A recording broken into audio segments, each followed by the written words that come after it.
नमस्कार। ज्ञान सुधा पर हम सतत कामायनी की बात कर रहे हैं और जैसा कि हमें विदित है कि कामायनी के जो चिंता और श्रद्धा सर्ग हैं, वो सहायक आचार्य हिंदी के पाठ्यक्रम में समावेशित हैं और साथ ही जो विश्वविद्यालय अ, जो कोर्स चल रहे हैं, उनके भी पाठ्यक्रम का ये हिस्सा है। तो हम कामायनी के तथ्यात्मक और व्याख्यात्मक पक्ष पर निरंतर बात कर रहे हैं और चिंता सर्ग के कुछ पदों का हमने पिछले व्याख्यान में अध्ययन किया। जैसा कि विदित है, चिंता सर्ग में जयशंकर प्रसाद ने बहुत ही मनोवैज्ञानिक ढंग से जो चिंता नामक मनोभाव है, जो चिंता एक मनोभाव के रूप में है, उसका यथार्थ और स्वाभाविक चित्रण प्रसाद करते हुए नजर आते हैं। वे कहते हैं कि एकांत में बैठा हुआ व्यक्ति अपने जो स्वजन हैं, जो देव जाति के विनाश के उपरांत अतीत के वैभव का स्मरण कर किस प्रकार वो व्यथित होता है, किस प्रकार सोचता है। तो कवि ने इस सर्ग में एक तरफ जहाँ खंड प्रलय का जिक्र किया है, वर्णन किया है, जल प्रलय का वर्णन किया है, और दूसरी ओर जो चिंता को दुखमूलक और मानव मन का प्रथम मनोमय व्यापार कहा है कि प्रथम मनोमय व्यापार वो कहते हैं। और भारतीय दर्शन की भी बात करें तो चिंता को दुख मूलक बताया गया है। तो चिंता जो है वो व्यक्ति को निराश्य, दैन्य, संताप और जड़ता की स्थिति में, जड़ता अर्थात जब अकर्मण्य हो जाए व्यक्ति, तो उस स्थिति में ला पटकती है।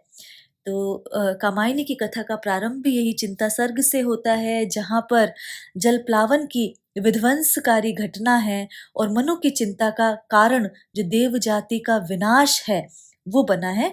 तो जयशंकर प्रसाद कामायनी के चिंता सर्ग में बहुत ही कौशल से कथानायक मनु का परिचय यहीं से आरंभ कराते हैं कि एक पुरुष भीगे नयनों से देख रहा था प्रलय प्रवाह। ये कहकर वो कौतूहल जागृत करने वाली शैली में नायक का परिचय कराते हैं। और इस सर्ग की देखें तो कुछ अपनी विशेषताएं हैं। जैसा कि हमने कहा, एक मनोभाव है, चिंता अमूर्त भाव है, मनोविकार है, ये सब बताते हैं। और शब्द चित्र के माध्यम से प्रसाद इसका बहुत ही सुंदर वर्णन करते हैं।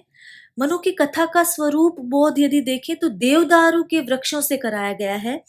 सिंधु लहरों की उपमा वो फन फैलाए व्यालों सी देते हैं और मूर्त से अमूर्त भावों की समता वो कर रहे हैं। जैसे कि पवन पी रहा था शब्दों को, नीरव ताकी उखड़ी सांस। तो ये मानवीकरण अलंकार यहाँ पर आया है और चिंता का स्वरूप बोध कराने के लिए ऐसे जाने कितने शब्द चित्र, ऐसे कितने विवरणात्मक वर्णन जयशंकर प्रसाद ने यहाँ पर शब्दबद्ध किए हैं।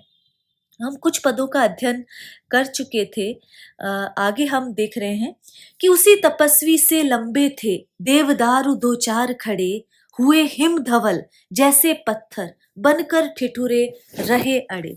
तो उसी तपस्वी की भांति अर्थात मनु की भांति ही लंबे लंबे कुछ वहां पर देवदारू के वृक्ष थे।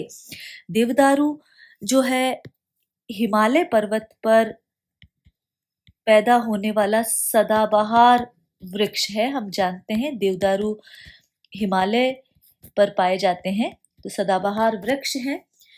दो चार खड़े, दो चार कहने का मतलब है कुछ, थोड़े, थोड़ी संख्या में दो चार वृक्ष वहां पर देवदारू के थे। हुए हिम धवल, धवल का अर्थ है सफेद, और बर्फ गिरने से वे वृक्ष सफेद हो गए थे। ठिठुरे रहे अड़े अर्थात वो संकुचित हो गए थे। बर्फ के गिरने से वो उतने विशाल नहीं लग रहे थे, संकुचित हो गए थे। तो रहे अड़े का अर्थ यहाँ पर स्थिर रहना है। तो यदि इसका अर्थ देखें तो हिमालय पर्वत पर उसी तपस्वी, तपस्वी कौन है यहाँ पर, मनु की बात की जा रही है। तो हिमालय पर्वत पर उसी तपस्वी के समान लंबे लंबे कुछ वृक्ष देवदारू के खड़े थे।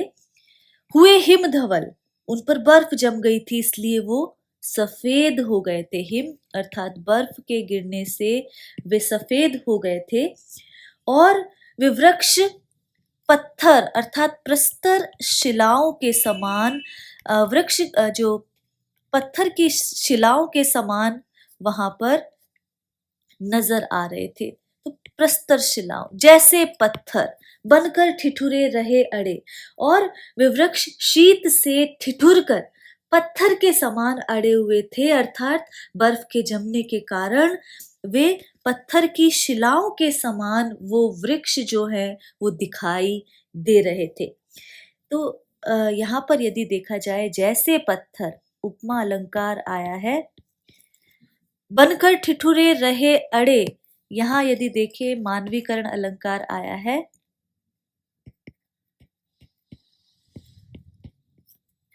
और अंत्यानुप्रास अलंकार देखा जा सकता है। अवयव की दृढ़ मांसपेशियां, ऊर्जस्वित था वीर्य अपार, स्फीत शिराएं, स्वस्थ रक्त का होता था जिनमें संचार। तो यहाँ उस पुरुष की ही बात कर रहे हैं, उसी तपस्वी की बात यहाँ पर कर रहे हैं। और अवयव की दृढ़ मांसपेशियां, उस पुरुष के प्रत्येक अंग की मांसपेशियां कैसी थी? सुदृढ़ थी। अर्थात जब मनु को युवा रूप में चित्रित किया है तो इसीलिए अवयव की दृढ़ मांसपेशियां, ऊर्जस्वित था वीर्य अपार। तो यहाँ पर वीर्य से तात्पर्य बल से है, और ऐसा प्रतीत हो रहा था कि उन मांसपेशियों में अपार बल जो है, अतुलित बल जो है वो उमड़ रहा है। तो ऊर्जस्वित था, ऊर्जस्वित उमड़ रहा है। तो ऐसा प्रतीत हो रहा था कि जो उसके शरीर के अंग हैं वो सुदृढ़ मांसपेशियों से बने हुए थे और उनमें अपार बल उमड़ रहा था। उसके शरीर की जो शिराएं हैं वो मोटी, स्फीत, मोटी नजर आ रही थी, और ऐसा लगता था जिनमें स्वास्थ्य वर्धक जो विशुद्ध रक्त है उनका संचार जो है अविरल गति से हो रहा है, ऐसा प्रतीत हो रहा था। तो यहाँ पर उस पुरुष के प्रत्येक अंग की मांसपेशियां सुदृढ़ थी जिसमें अपार बल उमड़ रहा था, और उसके शरीर की जो शिराएं हैं, जो नसें हैं, वो स्फीत थी, समृद्ध थी, मोटी थी, जिनमें स्वस्थ रक्त का, विशुद्ध रक्त का जो अविरल गति से संचरण होता हुआ नजर आ रहा था। तो शिराओं से तात्पर्य जो रक्त वाहिनी नाड़ियां हैं, जो नसें हैं, उनके लिए किया गया है। तो यहाँ पर मनु का सौंदर्य चित्रण है, तपस्वी का वर्णन किया गया है। दो चार देवदारू जब वो कह रहे हैं तो मनु जहाँ बैठे हैं उसकी नीरवता का चित्रण कर रहे हैं। उपमा अलंकार, मानवीकरण अलंकार, अंत्यानुप्रास अलंकार इन पदों में आया है। आगे यदि देखें, चिंता कातर वदन हो रहा, वदन का अर्थ यहाँ पर मुखमंडल है। तो चिंता कातर, कातर का अर्थ है व्याकुल। वो जो मनु है, जो अवयव की दृढ़ मांसपेशियां लेकर बैठे हैं, लेकिन उनका जो मुखमंडल है वो चिंता से उद्विग्न, व्याकुल हो रहा था। पौरुष जिसमें ओत प्रोत, किंतु उस पर जो पुरुषार्थ का जो युवा है वो, उसका पुरुषार्थ का जो ओज है वो वहां पर छलक रहा था। तो उस अपार जो शक्तिशाली पुरुष का, जिसकी अवयव की दृढ़ मांसपेशियां, प्रत्येक अंग की मांसपेशियां स्फीत थी, उसका मुख चिंता के कारण व्याकुल या उद्विग्न नजर आ रहा था, लेकिन उस पर पुरुषार्थ और ओज छलक रहा था। उधर उपेक्षामय यौवन का बहता भीतर मधुमय स्रोत, और इसके अतिरिक्त उसके हृदय में बहता, भीतर तो भीतर कहाँ, उसके हृदय में यौवन की जो मधुरिम भावनाओं का प्रवाह निरंतर प्रवाहित था, लेकिन अब उसकी जो देव जाति के विनाश के कारण या अतीत के दुख के कारण उसने इस यौवन की जो मधुरिम भावनाओं का मानो उपेक्षा कर दी थी, और उसकी कोमल भावनाओं की ओर उसका तनिक भी ध्यान नहीं जाता था। तो जो हृदय में कोमल भावनाओं का मधुमय स्रोत था, उसके अतीत के कारण उसको उपेक्षित मनु ने कर दिया था, या कि यौवन की कोमल भावनाओं की ओर तनिक भी ध्यान चिंता के कारण उसका नहीं जाता था। बंधी महावट से नौका थी, सूखे में अब पड़ी रही। उस पुरुष की नौका जिसके माध्यम से मनु जीवित बचे थे, वो अब महावट से, महावट क्या है, बरगद के वृक्ष से बंधी हुई अब वो सूखे में पड़ी थी। सूखा क्यों है? क्योंकि जो जल प्लावन था, जल अब उतर चुका है। तो पहले नौका के पास जल ही जल था, तो उतर चला था वह जल प्लावन। तो जो पानी की जो बाढ़ थी वो अब उतर चली थी और निकलने लगी मही। और अब वो मही अर्थात एक नदी के रूप में वो पानी शेष बच गया था। तो अब जल प्लावन उतरता जा रहा था, पृथ्वी दिखाई देने पड़ी थी, दिखाई देने लग रही थी, और वह नौका जो है अब सूखे में पड़ी हुई नजर आ रही थी। तो पहले नौका के पास सर्वत्र जल ही जल था, अब वहां पर एक नदी के रूप में वो जल दिखाई दे रहा था। तो यहाँ पर बहुत ही मनोवैज्ञानिक जो चित्रण प्रसाद ने इस कामायनी के चिंता सर्ग में किया है कि किस प्रकार जो व्यक्ति है अपने इष्ट जन के नाश से उद्धृत शोक के कारण चिंता से व्यथित होता है, और जो बलवान व्यक्ति भी अपने पुरुषार्थ और जो हृदय की मधुरिम भावनाएं हैं उसका ज्ञान उसे नहीं रहता है। और यहाँ पर जो ये महावट की बात की गई है, तो महावट प्रलय के बाद भी शेष रह जाता है। ये बात शतपथ ब्राह्मण में भी मिलती है, महाभारत में भी मिलती है, और ये कहते हैं कि प्रलय काल में ये महावट ही शेष बचा रहा था।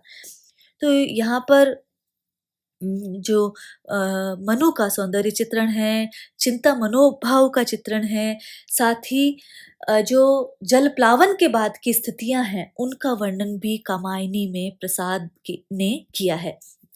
आगे वो कह रहे हैं, निकल रही थी मर्म वेदना करुणा विकल कहानी सी, वहां अकेली प्रकृति सुन रही हस्ती सी पहचानी सी। हस्ती सी पहचानी सी, एक और जहां उपमा अलंकार है वहीं मानवीकरण अलंकार है। प्रकृति को हंसता हुआ बताया गया है तो मानवीकरण अलंकार है। निकल रही थी मर्म वेदना, मर्म वेदना जो हृदय की गहन पीड़ा है उसकी बात यहाँ पर कह रहे हैं। करुणा विकल कहानी सी, तो ऐसी कहानी जिसमें करुणा का आधिक्य हो, उसकी बात यहाँ पर प्रसाद कर रहे हैं। तो प्रसाद कह रहे हैं कि उस पुरुष की जो गहन वेदना है, उसके जो हृदय की जो पीड़ा जो उसमें छिपी हुई थी, वह अपनी करुणापूर्ण घटनाओं से सुनने वाले और कहने वाले को विकल बना देने वाली, बेचैन करने वाले शब्दों का रूप धारण करके हृदय से बाहर निकलने लगी थी। अर्थात मनु चिंता को अभिव्यक्त करने लगे थे, लेकिन उन शब्दों को कौन सुन रहा था?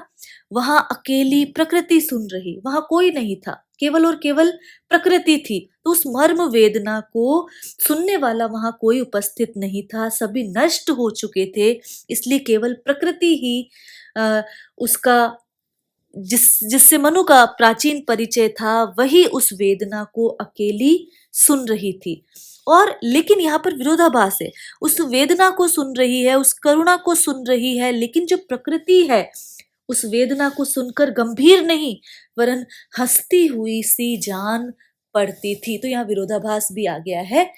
तो उस पुरुष की गहन वेदना जो अभी तक उसके हृदय में छिपी हुई थी, वह अपनी करुणापूर्ण घटनाओं से, क्योंकि वो चिंता युक्त थे, तो सुनने वाले और कहने वाले को विकल बना देने वाली कहानी के समान शब्दों का रूप धारण करके मनु के हृदय से बाहर निकलने लगी थी।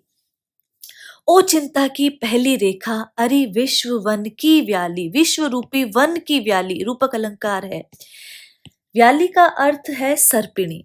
तो चिंता को एक सर्पिणी बताया है जो विश्व रूपी वन में निरंतर घूमती रहती है। ज्वालामुखी स्फोट के भीषण, स्फोट का अर्थ है धक्का देकर जो चीज फूट कर बाहर निकलती है। प्रथम कंप सी मत वाली, उपमा अलंकार आया है यहाँ पर। तो यहाँ पर जो चिंता युक्त देवजाति के जो आदि पुरुष वैवस्वत मनु को पहली बार चिंता का अनुभव हुआ है, और वो बता रहे हैं कि ओ चिंता की पहली रेखा, उसे वो संबोधित करते हुए, चिंता मनोभाव को संबोधित करके वे कहते हैं, अरे चिंता की पहली रेखा, तेरा अनुभव मुझे आज पहली बार हुआ है और तू बड़ी भयंकर है, क्योंकि संसार रूपी वन में तू सर्पिणी बनकर भयभीत करने वाली है, तू घूमती रहती है। ज्वालामुखी स्फोट के भीषण प्रथम कंप सी मत वाली, और तेरे ही कारण जो आनंद पूर्वक जीवन यापित करता है व्यक्ति, वो नहीं कर पाता है। ये बात यहाँ पर की गई है, क्योंकि तू उस वन में स्वच्छंदता पूर्वक विचरण करती है, तो वहां पर आनंद में व्यक्ति फिर विचरण नहीं कर पाता।